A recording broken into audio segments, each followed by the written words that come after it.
Products. Hey Mark. Hey Colin, welcome to my humble abode. Yeah, good to be here. So I'm Colin. I'm Mark. And this is Accessible Board Gaming.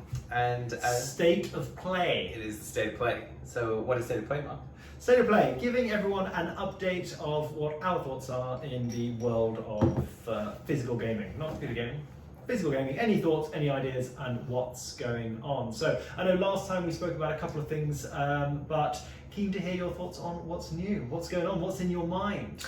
It's an interesting time at the moment. We spoke a little bit about D&D previously, and I've been playing I've been dungeon mastering, which is basically when you kind of like coordinate the game for a group of mine playing Ghosts of Saltmarsh. And just the other night, we finished the last, I call them episodes when we get together, just so it feels a bit more like a movie. We did the last episode of season 1. Just the big grand finale, which was quite cool. Like we've been playing it together, me and this group for in a while now, right? Yeah, it's like every other week, and it must have been like a good 6 months or something through. So yeah, it was quite nice. How did it go? Did they get the They did. They get the bad guys? They got it successful. I mean, they're very creative thinkers, this group. So we got they managed to actually achieve more than I would have expected out of the last stuff. Excellent. It's good. So off the back of that, now that I've had the experience of doing it, I'll probably write a short review of Ghosts of Saltmarsh, which I enjoyed a lot. And also playing some Dungeons and Dragons with you, and we're playing a game that's not always the coast one. So I'm enjoying that, enjoying seeing where that's going to go. Yeah. So that one, what was it? What was the actual? Odyssey of the Dragon Lord. Thank you. Kind of a Greek mythology esque Perseus, Odysseus style. Great stuff. Last time we may, well, I don't want to give any spoilers, but we may have fought a massive Cyclops and a Centaur. And still survived. Somehow. So just that's it. My character didn't get involved, but from the sidelines, he was very supportive from the sidelines. Very supportive. So but that's great. So actually, I was thinking about that. So we're thinking about maybe running another one. Tempted to get my old man involved. So he's a bit of a gamer, not in the same, not the same Not level. as intense as us, but likes games, plays online board games. So there's a website he uses where you can play traditional board games, standard board games. All the usual. So anything from Seven Wonders, Tashkala, all those kind of things. Santorini. Exactly. But he played online. He plays it with his brother, who's in another part of the world, and all this kind of fun stuff. So.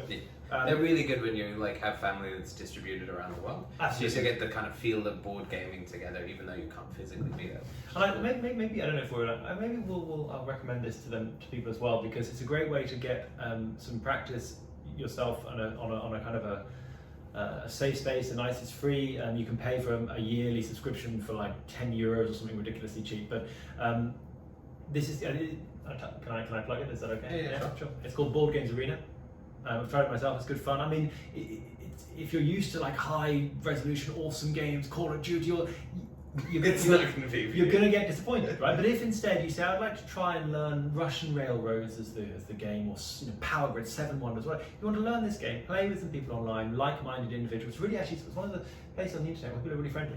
It's unusual. Like you go on there, you've got like a rating system. So if you leave games, then you get heavily penalised. This kind of stuff. So people are just really generally. It's like quite a nice little secure space on the internet where you can play some games with some like-minded individuals for free, or support the people who run this with a massive range of games. And what I quite like is it is also. Like the rules are inherent in there. So if I say I'd like to move, I roll let's say I'm playing a dice rolling game, I roll a 6 and I try and move my place 7 pieces, it won't let you. So the rules are baked in. So you can't, if you like, cheat, but it will let you do what you need to do within the scope of the rules. So Board Games Arena, recommended. But bit of a digression.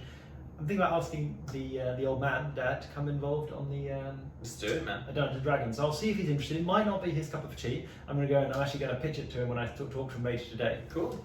See what his thoughts are, because I think that'd be quite fun. Yeah, we can always take it through like a one shot. So one shot's an expression for, instead of, like I said, you do a bunch of episodes to make a season. A grand adventure or anything. A one shot's just like one sit down. You play for like 2 to 4 hours together, and it's a good way to kind of get a feel for how Dungeons and Dragons works, and get people a chance to kind of make a call whether they think they want to get invested, rather than kicking off something that's big and then deciding it's not for them later. So you could always do and actually, and it's especially good to try. And this is something I think I read on some suggestions for new DMs as I was trying to do it myself. I tried DMing once as well. let people try with a character they know is going to disappear, because the first time they try, they might be nervous, especially people who like to kind of really optimize or be worried, because the decisions you make early on in a long D&D game will affect it later, right? If I choose to be a certain race or class, or I choose to focus on this spell or that, whatever, you know, that will make a difference to my character when I'm level 20. Yeah.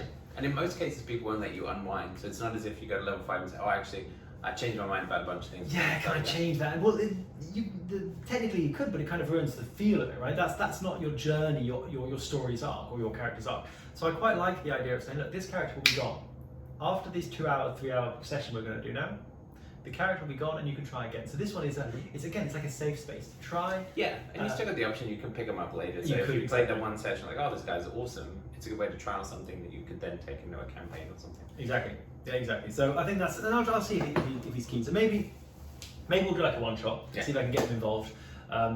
He plays the board game, by the way, to clarify, online. What they call like the not real time. They call it turn based. So it'd be like you've got 48 hours to play your turn. Yeah. So that way, someone who doesn't want to spend, okay, I'm going to spend 5 hours playing games, they'll go on there, they'll spend half an hour looking at their move, really having a bit of fun, thinking about it, play their move, and they won't think about it for 2 days while the other person is having a go. And I think that might be the only stopping point on this for him, where he's like, I got to sit there for 4 hours every fortnight, whatever. So we'll see how it goes. Anyway, so that'll be exciting. And I'll report back to you guys, and if we can convince, because that might be a nice little first example of getting someone who kind of plays games into a more role-playing, more challenging might be the wrong word, but more like involved game. Like, that'd be fun to try. Because we did it with Tom. So my brother Tom is being the DM for the next campaign we did. Looking forward to that. He's playing Odyssey of the Dragonlords with us at the moment. So there's a kind of example of bringing him into the system as well. But we kind of did that before we started the video, so we can. Has he played before this? Like kind of bits and bobs, but he's more like an online gamer. So he plays a lot of like World of Warcraft, stuff like that. But yeah, we were kind of making that point that you kind of like you lose your chance to actually interact with people in person if you get too into the online world, which is a lot of fun. We play video games as well, but we're also just about really trying to help people actually meet up with people, have some fun time together, have some coffee together. So I am looking forward to when COVID's finally done. I guess like into that. I've been mentioned for a while the Warhammer and the fact that I haven't been able to actually play any games of the new edition, which is annoying. But I've been doing a lot of painting of my scenery, which has done quite well. Nice. So I might send a few pictures out on the blog just to show you what my scenery is looking like. I've done it quite simply. Feel free to critique. Yeah. But happy critiques. But come on, we'll be a friendly, safe space. No point. It's easier to destroy than it is to create. So if you want to try and belittle or whatever, fine. But also consider. Are you doing it yourself? Are you creating? So I think it's good to have a kind of positive mentality in these kind of things, just as an aside. Yeah, and I think it works both ways. So often what I've found when I've been playing a few of these games recently as well is like I often want to help people improve. So often I'm like looking to make suggestions, and I realize on my side I have to always make sure that it's couched as constructive feedback. So this is what you did well, this is what you can improve on. But also I realize that people take advice very differently. So you have to kind of get a read on some people, and if you're bringing someone in, if you know that they're a bit sensitive, then obviously go a bit easier on them so that you don't put them off by saying, oh, here's 5 things that you did wrong, if they're going to take that very badly.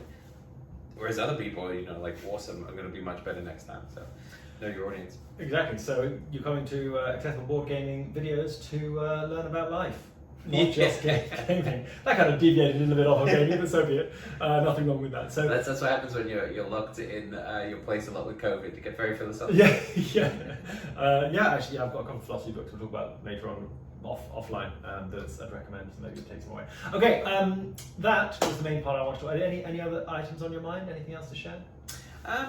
I guess there's not too much else going on at the moment. I'm kind of waiting for this Kickstarter to come in. That's the other thing I'm excited about. Yes. So Kickstarter, for those of you who don't know, it's a way to sort of back campaigns for new products.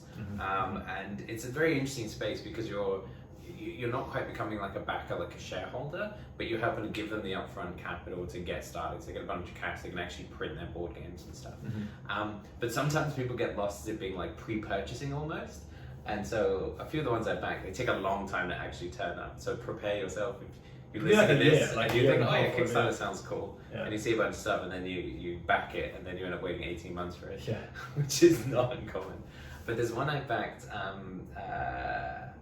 what's it called? Out There or something. Okay. And it's inspired by The Thing, the old movie. Oh yeah. I think it was Carpenter. I don't know, but it's an old movie. Another one, yeah.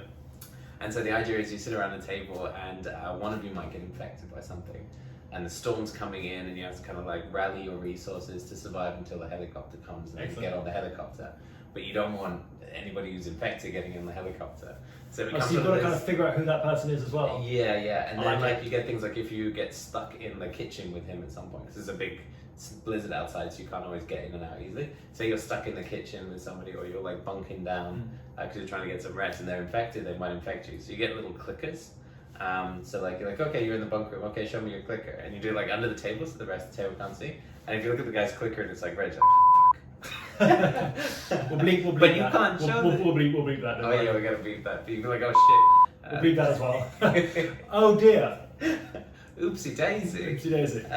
But yeah, so then you see it, but you can't react like that because then the other guys know and they won't let you on the helicopter.